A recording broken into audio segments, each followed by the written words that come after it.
September 12th, 2014, Crestwood, California.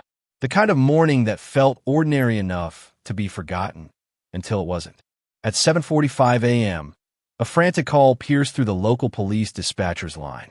The voice on the other end trembled, nearly breaking into sobs. "Please, someone's dead. In the weight room. There's so much blood." Within minutes, squad cars from the Crestwood Police Department rolled up to Fitness Prime, a sleek neighborhood gym tucked between a laundromat and a strip of empty offices. The morning air smelled faintly of rain and rubber, the way small-town mornings often do after a long night of silence. Inside, the fluorescent lights buzzed overhead, illuminating the chaos that had unfolded. Dumbbells were scattered across the floor, like someone had dropped them mid-set. A single barbell leaned awkwardly against the rack. And there, between the mirrors and the cable machine, lay a young man, face down, hoodie darkened with blood, head twisted at an unnatural angle. The metallic clang of a fallen weight still echoed faintly in the back of the gym, like a sound that refused to die. Detective Carla Monroe was the first on scene. She knelt beside the body, noting the absence of pulse, the stiffness already setting in. The name tag from his gym bag told her who he was. Ethan Cole, 18, fitness instructor. He was barely older than the college interns she mentored in the summer. At first glance, it looked like a tragic accident. Maybe a slipped weight, a misstep, a freak moment of bad luck. But Monroe had seen enough accidents in her career to know when something didn't fit. The blood pattern on the rubber flooring wasn't consistent with a fall. The wound on Ethan's skull, sharp and precise, didn't match the blunt splatter she expected from dropped equipment. And then there was the camera, the one mounted in the far corner. It was angled away from the weight room, pointed uselessly at the ceiling. Someone had moved it. Monroe stood slowly, scanning the room. The dumbbell nearest the body was wiped clean, but faint red streaks clung to the handle, thin lines where someone's cloth hadn't quite reached. She felt her gut tighten. This wasn't an accident. Someone had tried to make it look like one. By the time the coroner's van arrived, the small parking lot outside had filled with early gym goers, phones out, whispering as yellow tape wrapped around the building. "Is it Ethan?" someone murmured. "He's just a kid." Another voice answered. "The one all the ladies loved?" "Yeah, that's him." As the body was carried out on a stretcher, Detective Monroe caught a glimpse of the boy's face. Calm, almost peaceful, the kind of expression that belonged to someone sleeping through a Sunday morning, not lying dead in a pool of blood. She'd heard the stories already, in passing. Ethan was charming, sweet, ambitious, the sort of young man who could make anyone feel special. Clients adored him, especially the older women who flocked to his morning sessions. They said he made them feel alive again. But as Monroe stared at the dark smear on the floor, she knew this wasn't about fitness. This was intimate, personal, violent, a crime of emotion. She looked around again, the rearranged weights, the wiped-down bench, the faint scent of bleach already creeping into the air. Whoever had done this wasn't just angry. They were scared, careful, desperate to erase themselves. By 9 a.m., the news began to spread across Crestwood. Ethan Cole, the town's golden boy, was gone. Radio stations played soft jazz between updates. The gym was sealed off, and by noon, reporters had already begun circling like vultures, hungry for the story behind the boy with too many admirers and not enough sense to see the danger closing in. That afternoon, Detective Monroe stood outside the gym, coffee gone cold in her hand. She glanced through the fogged glass one last time before heading back to her car. "Find me his phone," she told the officers. "We start there." Behind her, the morning sunlight spilled through the gym windows, catching the faint red stain that no one had managed to scrub clean. It glowed faintly under the light, a small, stubborn reminder that something inside this quiet town had just shattered. And somewhere out there, the person who did it was probably watching the news, heart pounding, praying the cleanup was enough. They had no idea yet that one missed camera, one quiet janitor, and one small mistake would soon unravel everything. The day after Ethan Cole's body was found, the town of Crestwood buzzed with rumors. Some said it was an accident. Others whispered darker things, that the charming young trainer had been living a double life. Detective Carla Monroe didn't believe in gossip, but as she began tracing Ethan's final weeks, she discovered that the truth was far stranger than any rumor. It wasn't just one woman in Ethan's orbit. There were three, each different, each lonely, each carrying a piece of the story that would end in blood. 1. Martha Lang, the widow who missed the sound of laughter. At 65, Martha Lang had spent the last 4 years of her life surrounded by silence. Her husband, Gerald, had died after a long illness, and the house they'd built together had become more like a mausoleum than a home. Friends stopped visiting. Her phone stopped ringing. Even the ticking of the kitchen clock felt too loud. It was her friend Carol who suggested she join Fitness Prime. "You need something to get you out of the house," she'd said. "You need life again." That's where Martha met Ethan.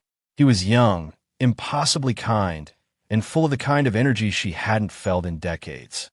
He listened, really listened, when she spoke about Gerald, about how empty the house felt, about the strange guilt that came with outliving someone you love. Soon, her mornings revolved around him. She baked muffins for the staff, just to have an excuse to stop by early. She bought new gym clothes, got her hair trimmed for the first time in years. For Martha, Ethan wasn't just a trainer. He was a reminder that she could still feel something. But feelings like that, at her age, carried shame. So she never said the words out loud. She simply smiled when he called her Miss Martha, and felt her heart stir when he placed a steady hand on her shoulder to correct her form. To the world, it looked innocent. To her, it was everything. 2. Beatrice Wilson, the queen who refused to age gracefully. Beatrice Wilson, 67, was the opposite of Martha in every way. She was money, perfume, and polished steel. A real estate developer who'd built half of Crestwood's downtown strip. When her husband died in 2005, she didn't collapse, she conquered. But behind her success was fear. Fear of time, of fading beauty, of irrelevance. When she met Ethan, it wasn't love that drew her in, it was control. He was handsome, respectful, and easy to command. She invited him to private dinners, bought him designer shoes and high-end watches, and smiled when he called her Miss B.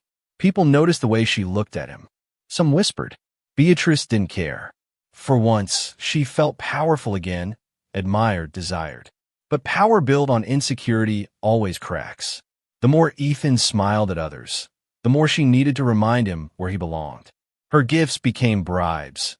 Her affection turned into obsession. And when he began missing her calls, she felt it like betrayal. To Beatrice, Ethan wasn't a boy. He was property.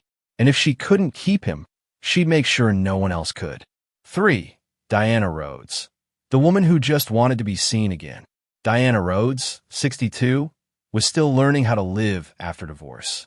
Her husband had left after 30 years of marriage, taking with him the comfort of routine and the illusion that her life made sense. She joined Fitness Prime because she wanted to lose weight, or at least that's what she told people. The truth was, she just wanted to feel visible again. Ethan made that happen. He noticed her, complimented her, laughed with her. She told herself he was just kind, that his attention was professional. But every smile felt personal. Every conversation lingered longer than it should. Their sessions often ended with coffee, then private training after hours, then secrets.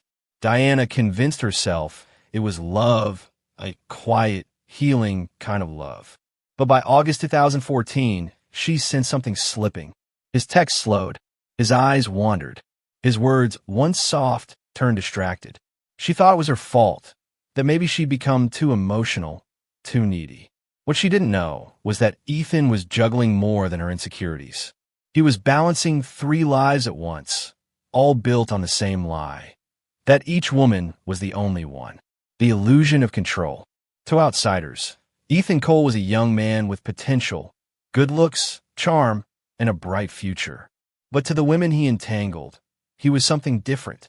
A fantasy, a mirror reflecting what they most wanted to believe about themselves, that they were still desirable, still seen, still worth chasing. Ethan thought he was in control. He thought he could manage their emotions the same way he managed their workouts, with patience, structure, and just enough attention to keep them coming back. But emotions aren't dumbbells. You can't put them back on the rack when you're tired. By late summer, Detective Monroe's notes filled 3 pages with names, addresses, and timestamps. 3 women, all connected by one man. And though none of them had a record, every one of them had a motive. Because in Crestwood, charm was a currency. And Ethan Cole had spent too much of it on too many hearts that couldn't bear to lose him. For a long time, Ethan Cole's life in Crestwood had looked like a clean slate, a second chance dressed in sunlight and polite smiles. He had the charm of a small-town success story, the boy who'd left behind a rough past to help others get stronger.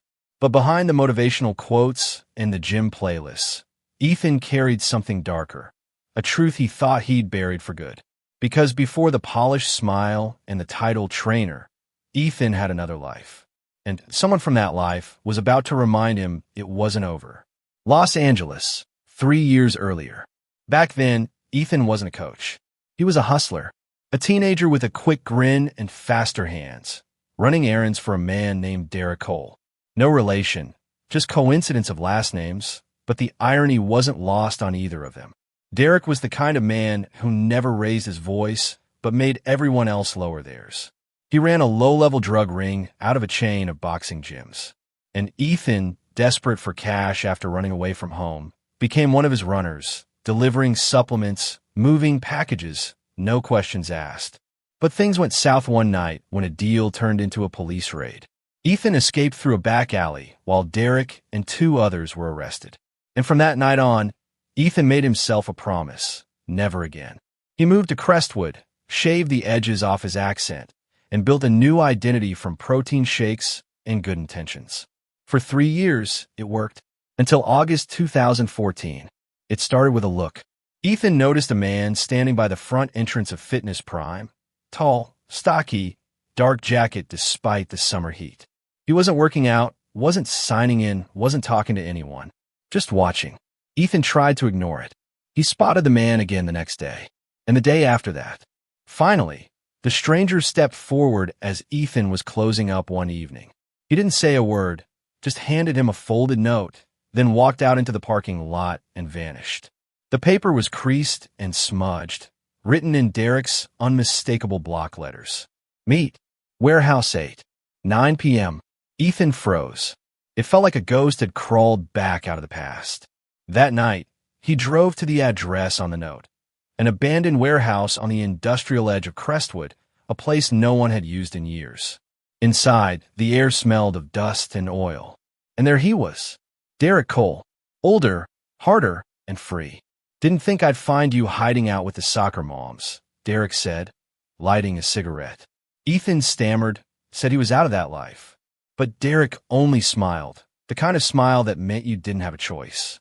He had photos, Ethan carrying packages, standing beside him at a Los Angeles gym, even a police report with Ethan's name redacted but obvious. You owe me, Derek said, and I'm cashing in. The demand was simple. Ethan would run a few deliveries again, move some product through the gym using equipment shipments as cover. Nothing big, nothing that would get him caught. Refusal wasn't an option. Ethan tried to bluff. Derek laughed. You've got women who do anything for you, kid. Use that. Get it done. After that night, Ethan was never the same. His confidence cracked. His focus shattered. He skipped shifts, snapped at clients, and sometimes showed up looking like he hadn't slept in days. When Beatrice asked if he was okay, he brushed it off as stress. When Martha noticed the dark circles under his eyes, he joked that she worried too much. And when Diana texted him late one night, asking why he seemed distant, he didn't reply at all. Inside, he was drowning. He knew Derek wasn't bluffing. One wrong move, one late payment, and his new life would be over. So he did as told, small deliveries disguised as fitness shipments. But the guilt, the fear, and the constant lying began to eat at him. By late August, his double life was collapsing. He was terrified that one of the women, especially Martha, might find out. She'd built him up into something pure and safe. If she saw the real him, he knew she'd break. And yet, what he didn't see was that she was already breaking. Not because of his past, but because of his lies in the present. The walls were closing in from both directions, Derek from behind, and the women from all sides. In one text to a friend that police would later find on his phone, Ethan wrote, "I'm in trouble. The past doesn't stay dead. It just waits for you to stop running." It was the last message he ever sent. It happened on a quiet Tuesday evening, the kind that slides unnoticed into the week. The sky over Crestwood had turned a dull orange, the streets emptying as the sun dipped behind the mountains. Inside Fitness Prime, soft pop music drifted through the speakers, and the hum of treadmills filled the air. Martha Lang sat in her car outside the gym, her hands gripping the steering wheel so tightly her knuckles had gone white. She hadn't planned to be there that night. Ethan had canceled their evening walk, saying he was working late, but something in his voice didn't sound right. Flat, rehearsed, guilty. She told herself she just wanted to drop off the banana bread she'd baked for him. That's all. But deep down, she was looking for reassurance, a sign that he hadn't drifted away. She parked in the far corner of the lot, turned off her headlights, and waited. Through the wide glass windows, she could see the last few clients finishing their sessions. Then, slowly, the gym began to empty. The lights dimmed. The music changed to something slower, quieter. And then she saw him, Ethan, still inside, walking toward the back weight room. He wasn't alone. A woman stood beside him, laughing, brushing a hand through her styled blonde hair. Even at a distance, Martha recognized her immediately. Beatrice Wilson, the same woman who had once been her closest friend, the woman she hadn't spoken to in over a decade. They'd fallen out years ago, after a charity gala turned into a public argument over an inheritance. Pride and distance had hardened into silence. Now, through the glass, Martha watched as Ethan leaned close, whispering something that made Beatrice laugh again. That low, confident laugh Martha remembered so well. Her chest tightened. Beatrice reached out and touched Ethan's arm. It was casual but intimate. He didn't pull away. Then, without hesitation, he leaned in and kissed her. The world seemed to stop. Martha's breath caught in her throat, a soundless gasp that echoed only inside her chest. The banana bread in her passenger seat slid to the floor as she sat frozen, staring at the two figures framed in the soft gym light. His hand on Beatrice's waist, her fingers curling around the back of his neck. Her mind went blank, and then it flooded. Years of grief, of longing, of loneliness, all crashing into one unbearable moment. She stayed just long enough to see Ethan smile afterward, that same tender, effortless smile he'd once given her. It was the look that had made her believe he cared. Now she realized it was just a trick of his trade, the smile of a man who told women what they needed to hear. That night, Martha didn't sleep. She sat at her kitchen table until dawn, staring at the grain of the wood beneath her trembling hands. The kettle boiled twice, but she never poured the tea. She played the scene over and over in her mind. Beatrice's hand, Ethan's lips, the way they laughed together. The betrayal burned so deep it felt physical. And beneath the heartbreak, something else began to stir. Something darker. For 10 years, she had lived like a ghost in her own home, invisible, forgotten. Ethan had brought her back to life. And now, with one careless act, he'd killed that version of her all over again. No tears came. Only a growing, gnawing determination. If he had lied about Beatrice, what else had he lied about? By morning, she had made up her mind.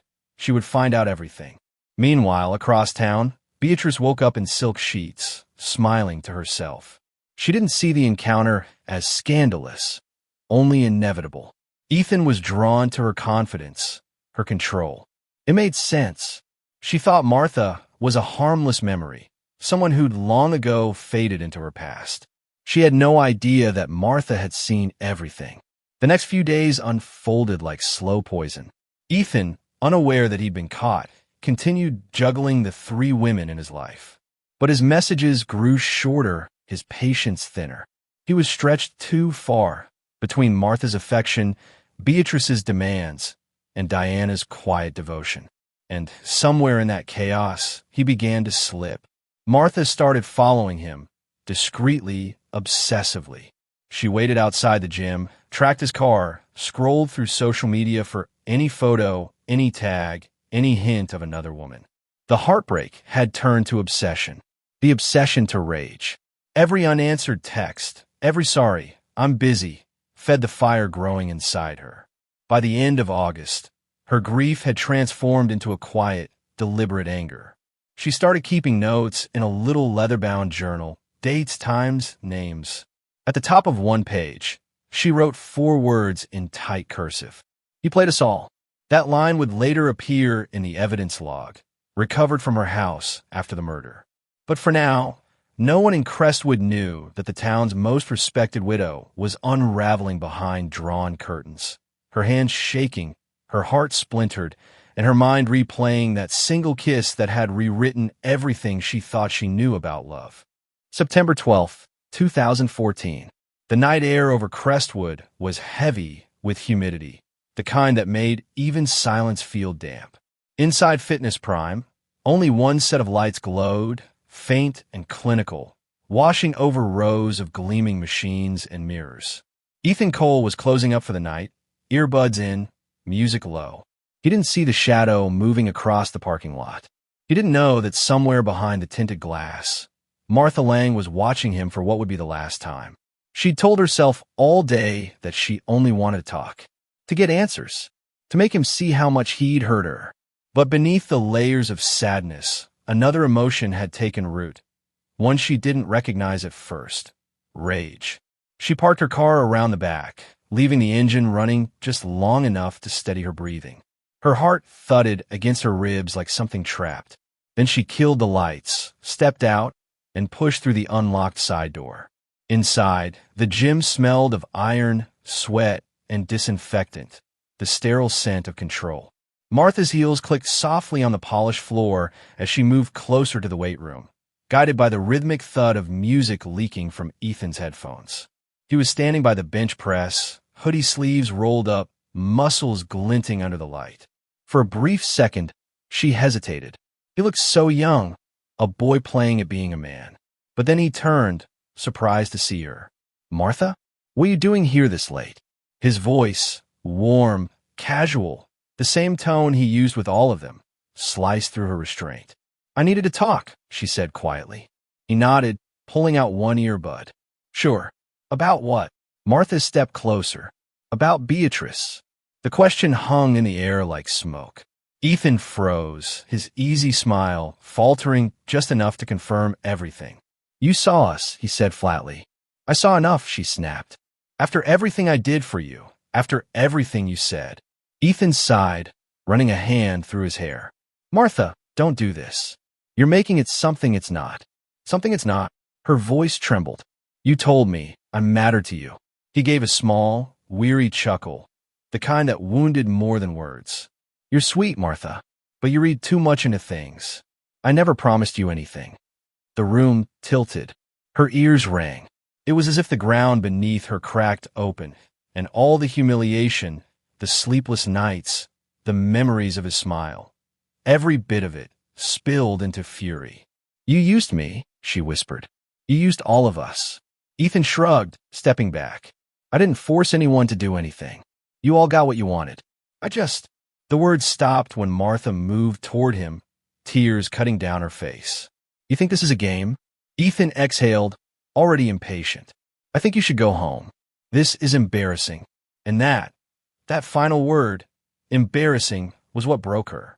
Her eyes darted to the nearby dumbbell rack.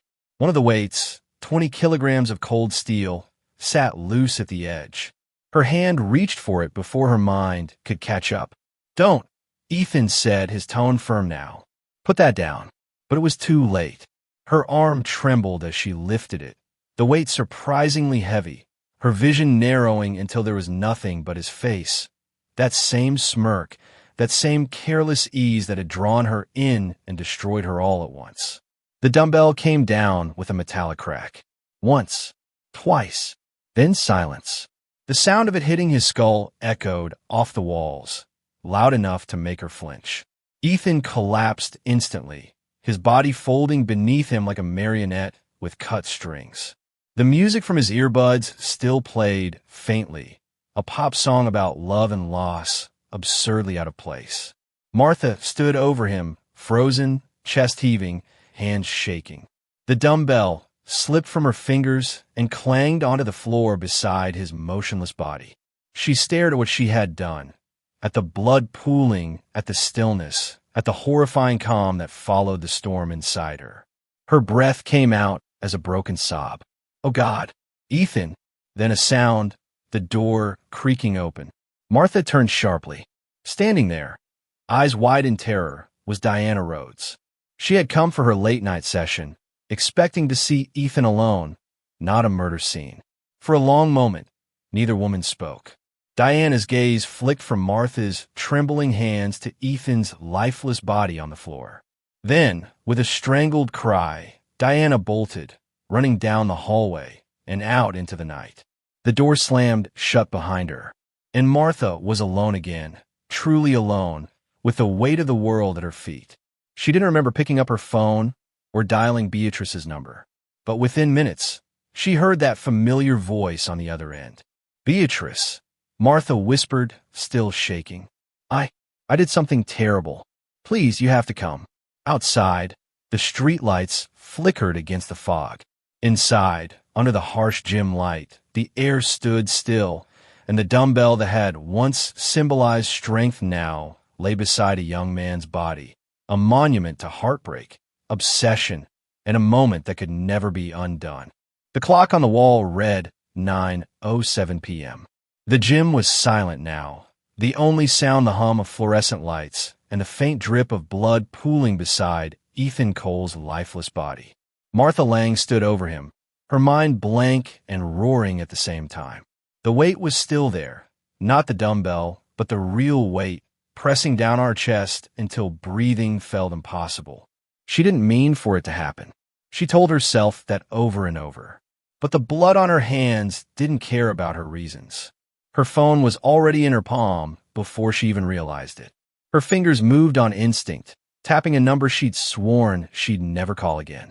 The line rang twice. Then a familiar, cool voice answered. "Martha? It's late. What's wrong?" She swallowed hard. "Beatrice, I need you." A pause. Then, "Where are you?" "Fitness Prime. Please just come. Don't ask questions."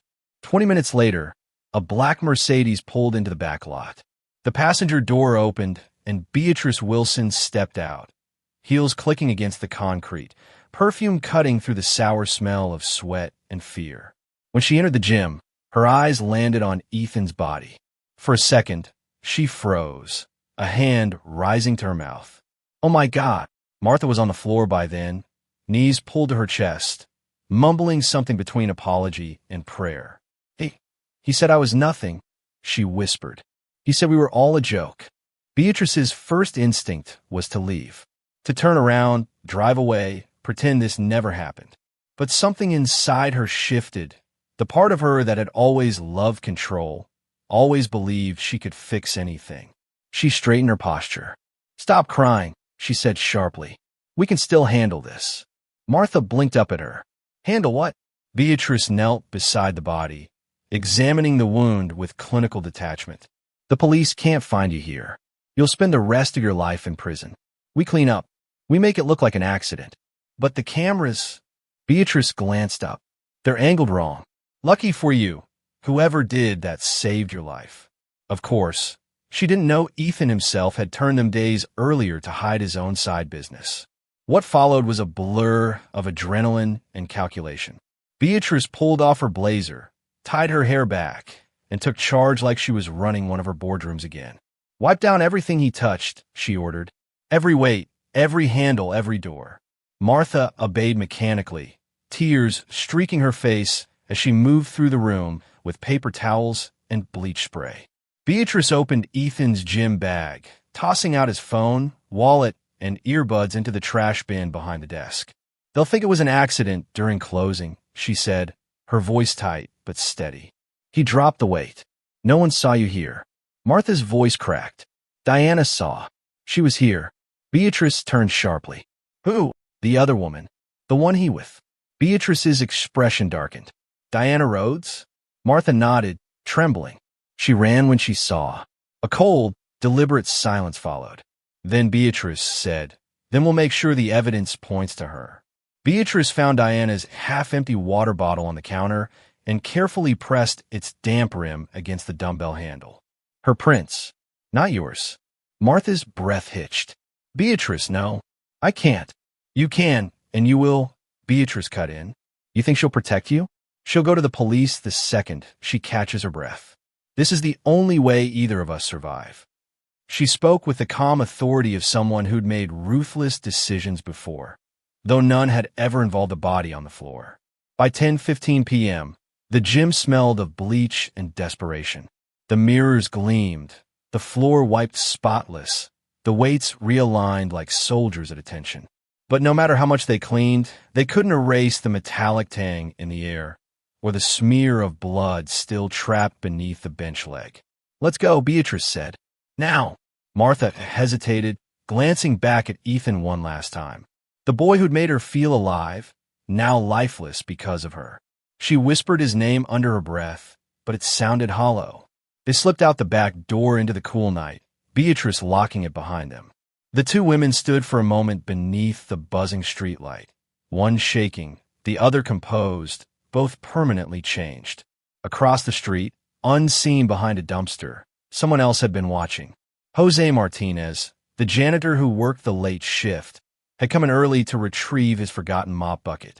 Through the half-open maintenance door, he'd seen everything. Beatrice's arrival, the cleaning, the dumbbell being repositioned. He didn't move, didn't breathe, just stared as the two women disappeared into the fog. Only when their taillights vanished did he finally step into the hallway, eyes wide, heart hammering. He looked at the spotless room, at the faint pink stain under the bench, at the dumbbell, now perfectly placed. He whispered, almost to himself, God help them. God help us all. Then he reached for his phone, hesitated, and put it back in his pocket. Not yet. It would take 2 more days before an anonymous letter appeared in Detective Carla Monroe's mailbox. No signature, no fingerprints, just 6 typed words on a crumpled sheet of printer paper. There were 2 of them that night. By the time Martha Lang and Beatrice Wilson were arrested, Crestwood had already turned into a town divided.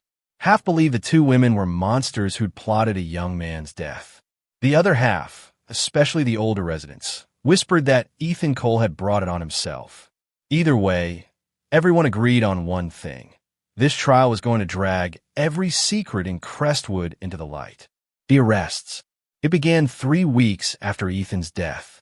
Detective Carla Monroe had spent sleepless nights piecing together fragments, blood samples, security footage, witness statements, and the anonymous note that simply read. There were 2 of them that night. That message changed everything. The lab confirmed a partial DNA match on the bleach-soaked cleaning rag, traces of both Ethan and Martha. Then came the surveillance footage from the parking lot across the street, showing Beatrice's Mercedes pulling up at 9:20 p.m., minutes after Ethan's estimated time of death. When confronted, Beatrice claimed she'd come to check on a friend. But detectives noticed something. She was wearing the same cream-colored blazer captured on camera, the same one found later at her home, with a single faint blood spot on the cuff. By the end of the week, arrest warrants were issued. The image of the 2 women being led out of their homes, one trembling, the other stone-faced, became Crestwood's headline for months. The courtroom. The trial began in November 2014, inside the small courthouse downtown. The air was thick with anticipation, reporters crowding every bench. Families of both the victims and defendants filled the room, their faces pale under the harsh fluorescent lights. Martha entered first, smaller than people remembered, her gray hair pulled back, eyes hollow. Beatrice followed, immaculate as ever in a navy blue suit, refusing to look at the cameras. The state charged Martha Lang with second-degree murder and Beatrice Wilson with conspiracy and tampering with evidence. When the prosecutor, Daniel Holden, stepped forward, his voice was clear, cutting through the low murmur of the crowd. This was not a crime of passion. It was a crime of pride. A young man is dead because 2 women couldn't accept rejection. He painted a portrait of Ethan as both victim and manipulator, a charismatic trainer who toyed with emotions but didn't deserve to die for it. Photos of the gym were displayed on screens. The bloodstains, the dumbbell, the faint imprint of a woman's shoe beside the bench. When they showed Ethan's final photo, smiling beside the Fitness Prime logo, gasps rippled through the gallery. The defense. Martha's attorney, Samuel Lewis, didn't try to deny what happened. Instead, he appealed to the jury's empathy. Martha Lang was a lonely widow, preyed upon by a boy who understood exactly how to exploit her vulnerability. She lost her mind for a single moment, not out of hatred but heartbreak. He described her as a woman starved for affection in a world that mocked aging, loneliness, and love after loss. Beatrice's defense, led by Derek Garner, took a colder approach.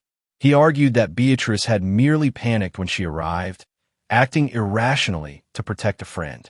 Her only crime, he said, was trying to clean up a mess she didn't make. The two defenses clashed subtly, each trying to save their own client while keeping distance from the other. The witnesses. The most dramatic moment came when Diana Rhodes took the stand.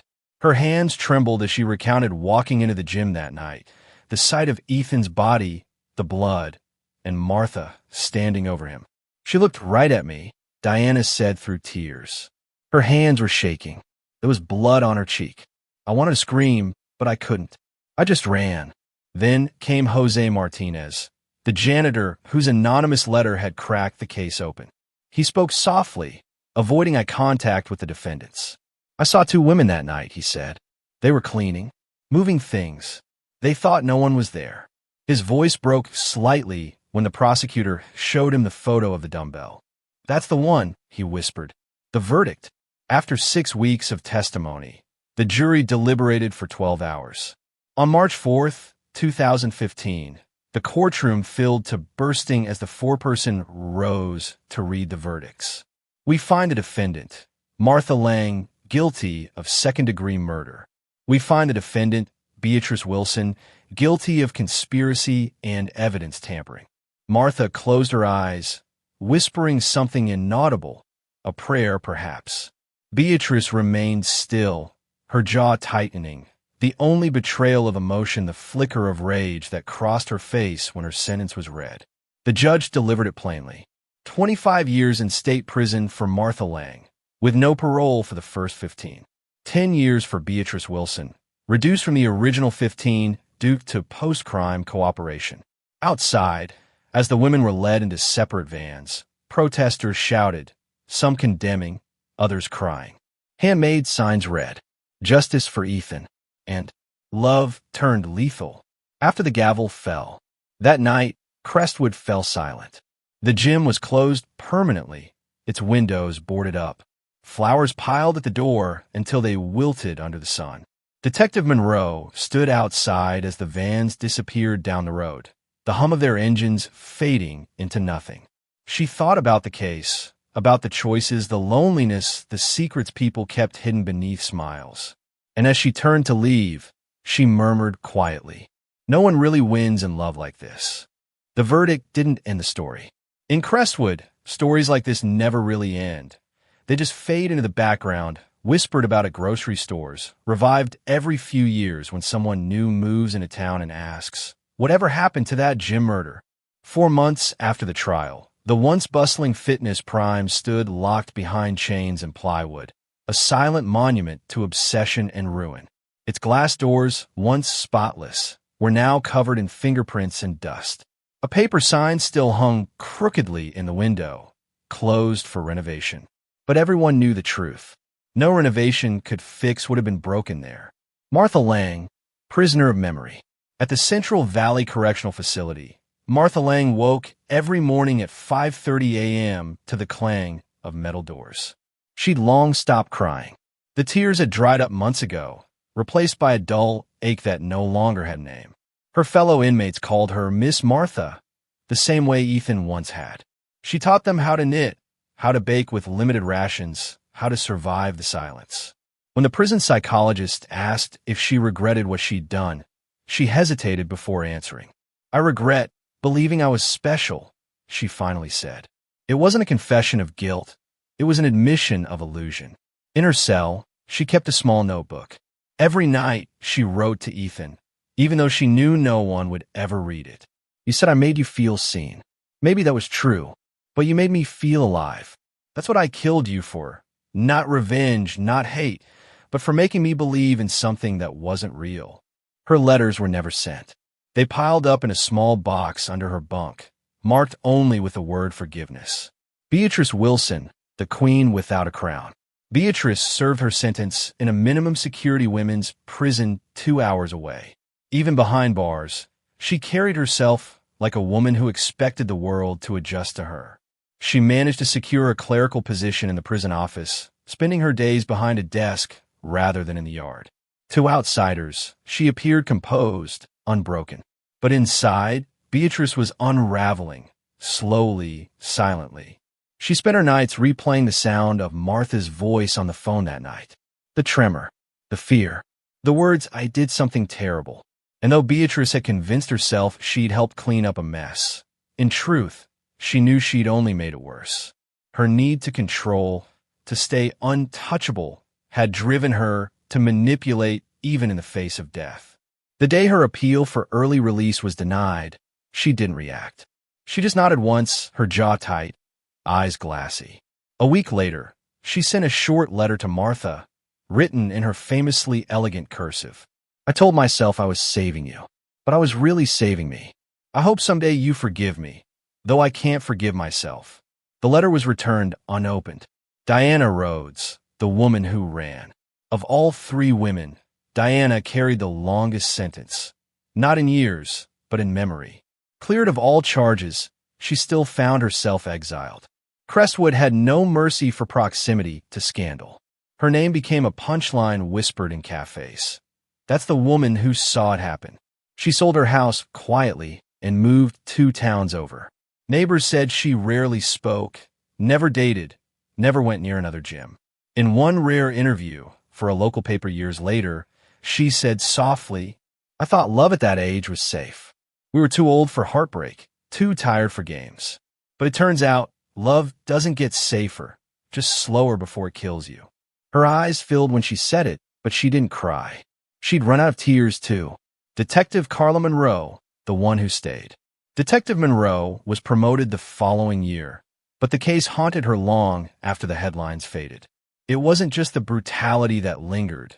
It was the loneliness. She'd seen hundreds of crimes, robberies, overdoses, domestic disputes. But nothing had ever made her so aware of how desperate people were to be loved. She kept Ethan's file in a locked drawer, not because she needed it for evidence, but because she couldn't let it go.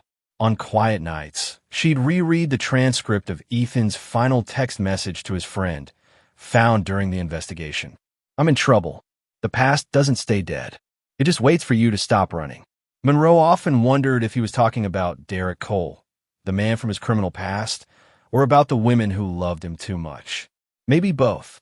Crestwood, the town that forgot how to smile. Life eventually moved on. A new gym opened across town under a different name. Teenagers who'd been in high school during the murder grew up and left for college. The town tried to reclaim its quiet, but some things refused to fade. Every September, on the anniversary of Ethan's death, someone left a single dumbbell outside the boarded doors of the old Fitness Prime. No one ever saw who did it. Some said it was Diana. Others swore it was Jose, the janitor who'd seen too much and said too little. The gym owner who later bought the building claimed he could still hear faint clanging at night, weights dropping, footsteps pacing. He laughed when reporters asked about it, but he never worked there after dark. Epilogue: the silence of the town. 5 years later, a local true crime podcast revisited the case. The host ended with a line that stuck with listeners across the country. Ethan Cole died chasing control, and so did the women who loved him. He played with hearts like weights, and when they fell, they crushed everyone beneath them. But those who had lived through it knew it wasn't that simple. In Crestwood, love and loneliness had collided, and what followed wasn't just murder, but a mirror of what happens when people mistake attention for affection and affection for purpose. The final image that stayed in the public's mind was a photograph taken by a journalist the day after the sentencing. 2 women, once friends, now in matching orange jumpsuits, being led through the courthouse tunnel. One looking down in shame, the other straight ahead in defiance. Above them, the sign read, Crestwood County Courthouse, Justice and Mercy. Two words that had never felt further apart. When a story finally faded from the front page, the town tried to heal. But if you drive past the old Fitness Prime building today, locals say you can still see something through the dusty windows. A single dumbbell sitting in the center of the floor, untouched, reflecting the morning light. And in that silence, Crestwood still remembers how love became weapon, how pride became motive, and how one kiss started a chain that no one could stop.